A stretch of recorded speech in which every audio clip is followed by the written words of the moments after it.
Hey guys, this is the Dell Latitude 7390. It's an old business laptop I got off eBay for just 200 bucks, and it destroys brand new laptops under $400. You see, this little guy, let me put him down, has something special inside it. It has an 8th generation Core i5 processor. That was the first time that thin and light laptops like this one went from a dual core processor to a quad core processor, and the performance pretty much doubled. But before we get into the performance numbers on this little guy, let's first talk about the laptop itself. So on the right side, we have a headphone jack, a micro SD card slot, a SIM card slot, a USB 3.0 port, an Ethernet port, and a little security locking area, which I don't really know what to do about that. And on the left side, we have the power port.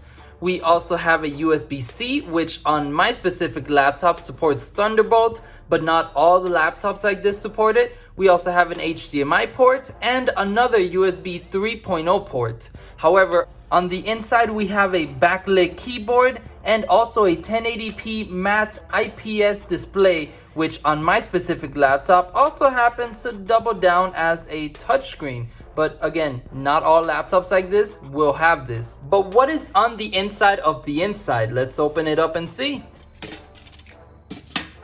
Right here we have an M.2 SSD, which you can replace. We have one stick of DDR4 RAM, which you can also replace. We have a little heatsink, we have a little fan, we have a Wi-Fi card, and we have a missing LTE card. We also have a 60 watt hour battery on this laptop and two little speakers down here, a CMOS battery here, and then the rest is just a motherboard and basic laptop stuff. Wow, it packs a lot of features for a cheap little laptop.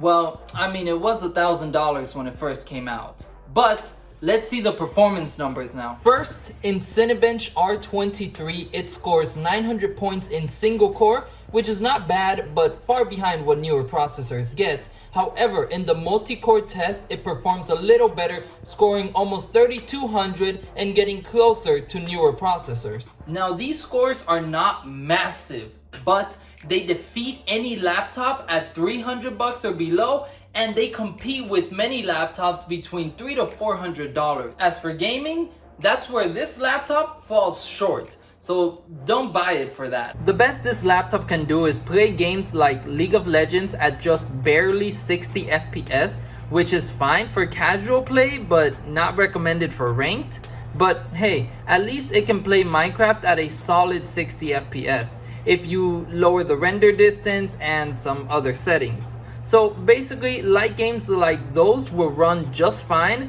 but so will a lot of emulators. Don't expect anything too new, just up to the PlayStation Portable and nothing more, since at the higher end of PSP emulation, for example, God of War, Ghost of Sparta, you have to use frame skips to be able to run it, which basically means we are lagging. That's not good. So now that we know that this laptop has good performance for the price, it also has a good selection of ports, and it has a bunch of little nice features and a pretty good build quality. Is there any downside to it? Yes, the battery. You see, it's kind of an older laptop, and when laptops get older, the battery tends to degrade and you don't get full performance. For example, here I have a 60 watt hour battery, and it's actually giving me more like 44 watt hours, which means it lasts me about 3 hours. Originally it should have been about 4 hours, but hey, that's still not bad for 200 bucks. So with the battery being pretty much the only big issue this laptop has, honestly, I wouldn't worry about it too much. 200 bucks for a killer laptop. I mean, I own one, my girlfriend owns one, I bought two for my two siblings, and just about anyone I know that needs a laptop for work and basic tasks, I recommend this one. So that's it guys, 200 bucks for a killer laptop. I hope this video helped. See ya.